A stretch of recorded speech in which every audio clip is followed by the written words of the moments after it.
folks. I thought I'd go over the solar power system I put in last year. From beginning to end, it took about 3 months because I kept deciding to expand it. But I thought I'd go over the installation and cover some things that you may not have heard about no matter how many videos you've watched. So let's take a look. Now this is my garage. This is where I began my solar power project. Luckily, the long sides are north-south facing for the roof, so the south face was ideal for the beginning of the project. And this is the south-facing side of my garage. Notice I have 12 panels. They're 250 watts apiece, connected to a 3,000 watt inverter. Notice that on the garage roof itself, they're spaced apart. I did that because the shed you see below makes reaching the panels really hard if there's any malfunction and I need to get to the panel. So I spaced them apart so I can reach them all individually.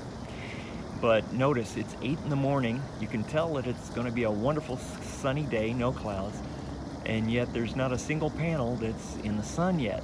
Well, that's what you get for panels that can't move. So I thought I would take advantage of the hip style roof on the garage and expand the project. And here's the eastern facing side of my garage. Notice I have 6 panels. I also have another 6 on the western facing side for sunset. They're both connected to my second 3,000 watt inverter.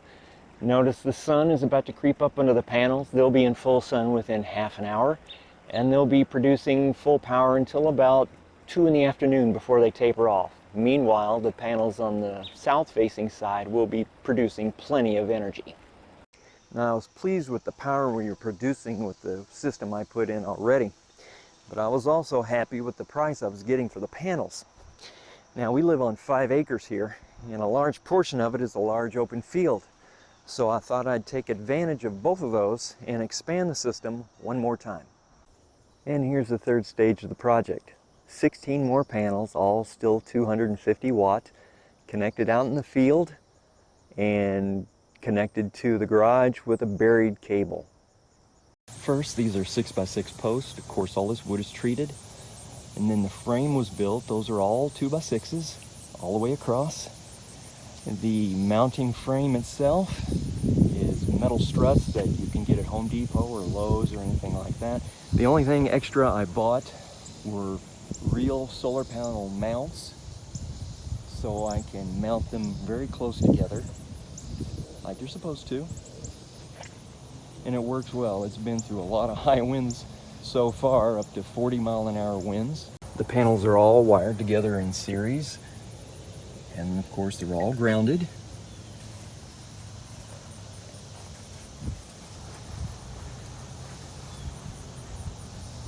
The ground wire feeds into here, and you have a ground down there, literally in the ground for lightning, and a ground that feeds into the underground cable that I dug that goes off into the garage. I thought I'd give you a glance at the western side of the garage. As you can tell, it's exactly laid out the way the eastern side is. In this panel, even though the sun's up, it's 10 in the morning here, you can tell it's already getting some sun, but most of the direct sun will be later in the afternoon.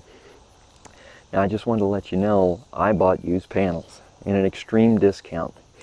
Now, if you find someone, this guy was in Arizona, they usually sell them in bulk, palletized, and I bought more than I was going to use because I knew that there was always going to be some that I just wasn't going to be putting into my system because of quality. That was as expected, but I got these panels at 50 bucks a piece, and it was still worth it. They usually sell them in categories of quality, A, B, or C. I bought what he considered B quality, but in general, the ones I got, I'd say 80% of them were A quality, as I'll show you.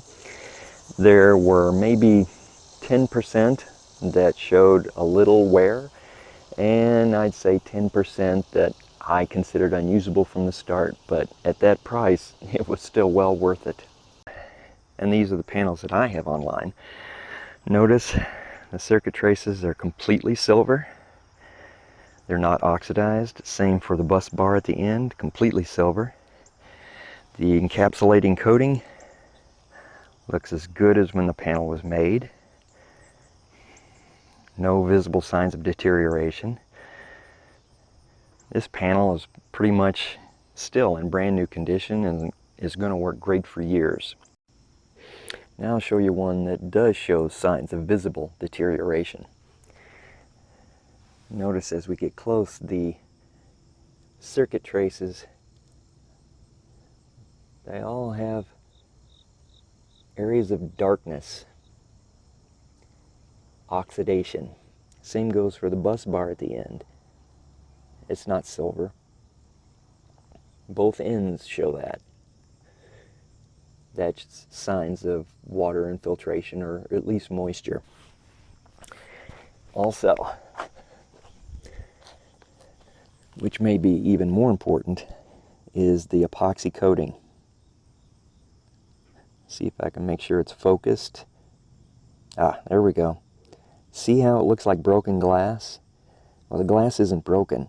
That's the epoxy coating drying out and cracking. That will lead to moisture infiltration big time. Notice it's already happened here. It's green here and here and here. This panel has had plenty of water infiltration.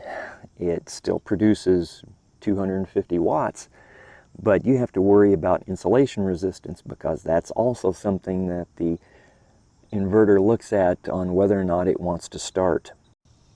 Now, as you can see, this panel is putting out plenty of power. Open circuit, 34 volts on a 24 volt panel. That's normal for an open circuit on a solar panel. But there are other things to worry about other than output. Okay, one of the most important things you're going to want to check on these used panels is insulation resistance to the frame. Now, I've got my voltmeter here. I'm going to put one probe into one of the power lines of the panel and the other one to the frame. Now, make sure if your panels have painted frames, you scratch down to where you have bare metal. Now, right now that says, 0.17 volts. And I'm also going to check, I'm also going to check the other line to the frame. You got to check both.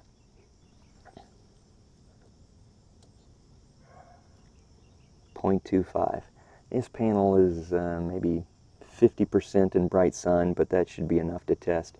Except, we saw this panel had water infiltration. So right now, it might be fooling me, because these panels have been stored upright during a very hot, dry part of the summer, and the panel could have dried out, and that insulation resistance will go up. As long as it's, say, a volt or two, you have no problem. Infinity would be fantastic with 0 volts, but that just doesn't happen. But if it's within a volt or two, the panel could be fine. If you see on either the positive or the negative line of the panel that the voltage shows 5, 10 volts or higher, that panel's got a problem. And I can tell you, if you hook it into the circuit, your inverter probably won't start up, because it's going to sense and send an error saying insulation resistance problem, and it won't boot up. That's another thing that inverters test to make sure everything's safe. Because if this panel completely shorts to the frame, you could have high voltage on that frame, and just wait till somebody touches it. That's why this is checked. Now, if you're interested, I have had some success with repairing panels that have obvious water infiltration problems and insulation resistance problems. There's no guarantee. I've had about a 75% success rate. First, make sure it's not going to rain for a few days. Lay the panel out where you know it's going to get full sun. First thing you need to do is to make sure you can dry this panel out as much as possible. And to test that, leave it out in the sun and keep checking the insulation resistance with your voltmeter. If it goes down to maybe say around 1 volt or less, then start. First, put a clear bead of silicone around the perimeter of the frame. That's to make sure that if there's any water infiltrating from the front, you'll have that closed off. Then on the back, what I did was get a can of liquid rubber and spray the entire rear of the panel, and I mean completely, because some of the problems with these panels is this rubberized coating also dries out and begins to crack. You can usually tell by seeing brownish lines in it where there's not really a crack, but boy, it's begging to. But I completely spray a rubberized coating on the entire back of the panel, and then put one more bead of caulk on the perimeter on the back side and around the circuit box on the back.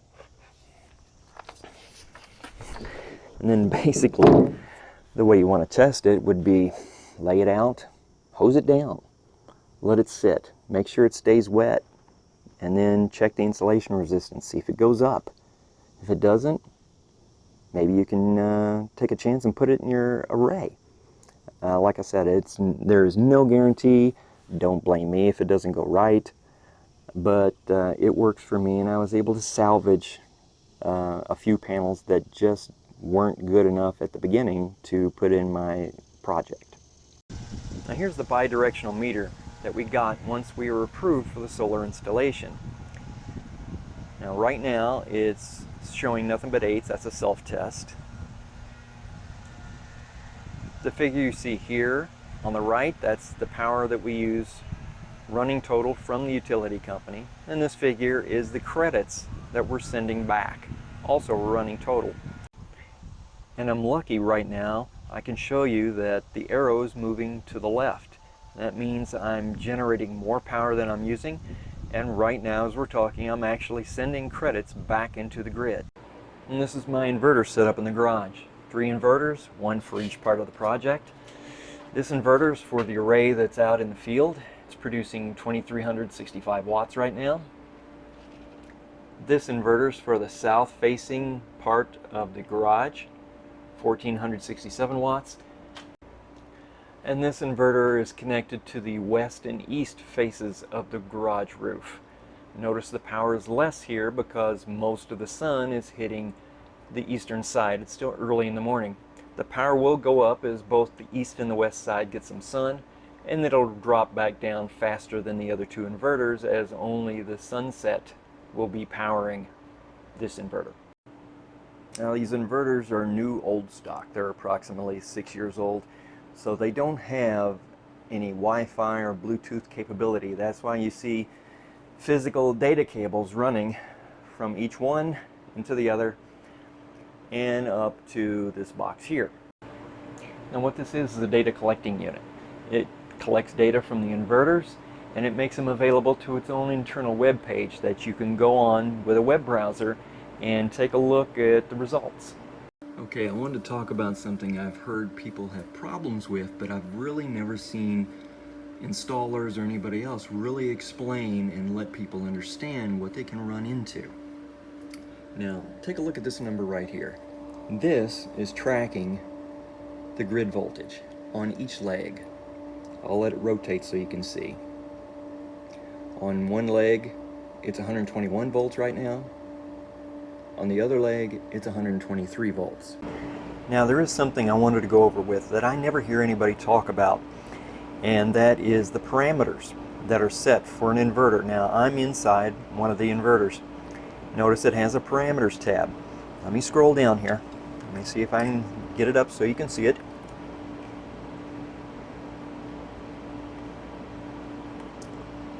And it is this one right here, voltage control high limit. Now what that is the grid voltage. One rule that you have to go by is that the inverters are not allowed to push the grid voltage any higher than a set amount. 132 volts. Now what that means is if either leg of the inverter is over 132 volts for more than, say, 10 minutes, that inverter is going to temporarily shut off. I thought I'd come back and show you exactly what I'm talking about.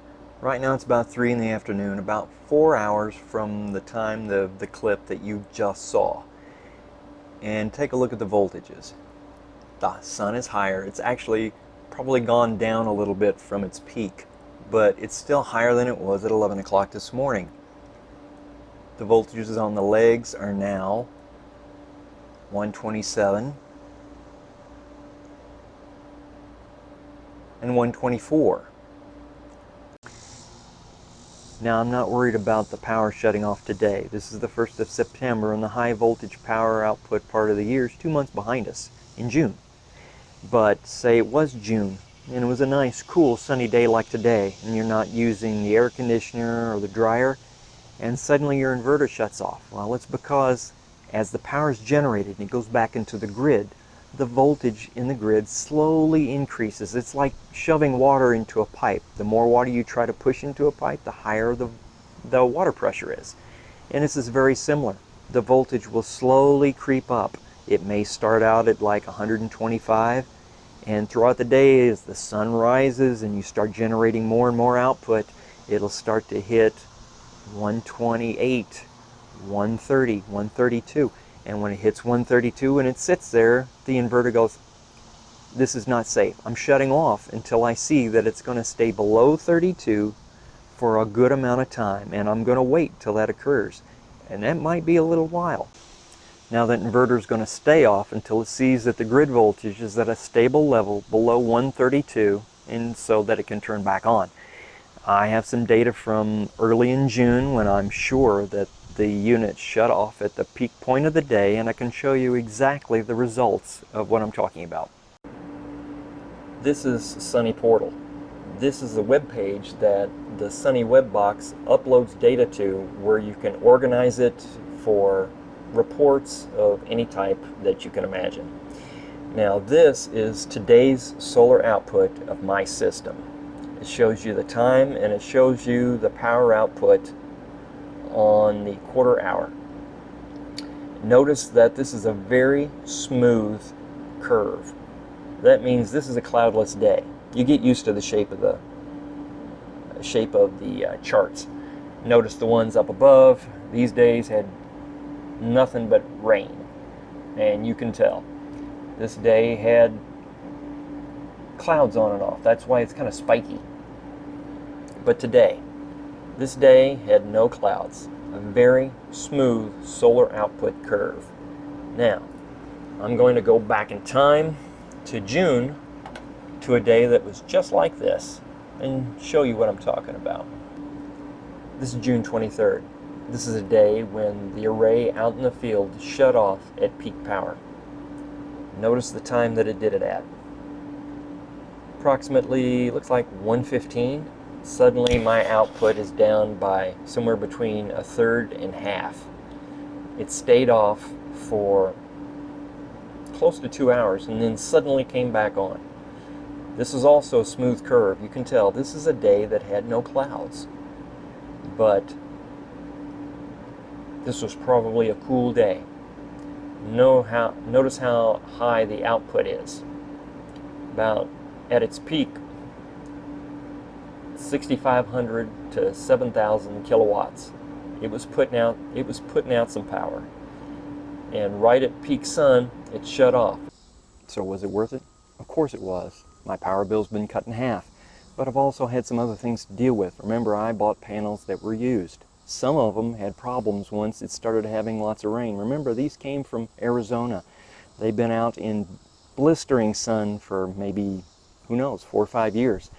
And they seemed fine when he had them, but you send them here and you start getting a lot of rain in the Ohio Valley, and I'd say I bought 40 and I think maybe 5 had gone south on me, so that's still a great deal. The rest of them so far, I haven't had a problem for, gosh, 8 months. So for me, it was worth it. But the inverters were brand new. I wouldn't buy a used inverter. Who knows what it may have had happen to it. High voltage peaks, lightning hit it, you never know. So I made sure those were new. I believe I put out a total for everything, including the wood for the field array, at about $8,000 for everything. So that, for me, that was a deal, and it was well worth it. I hope it's worth it for you, and I hope this helps you with some information you may not have heard of. Catch you next time.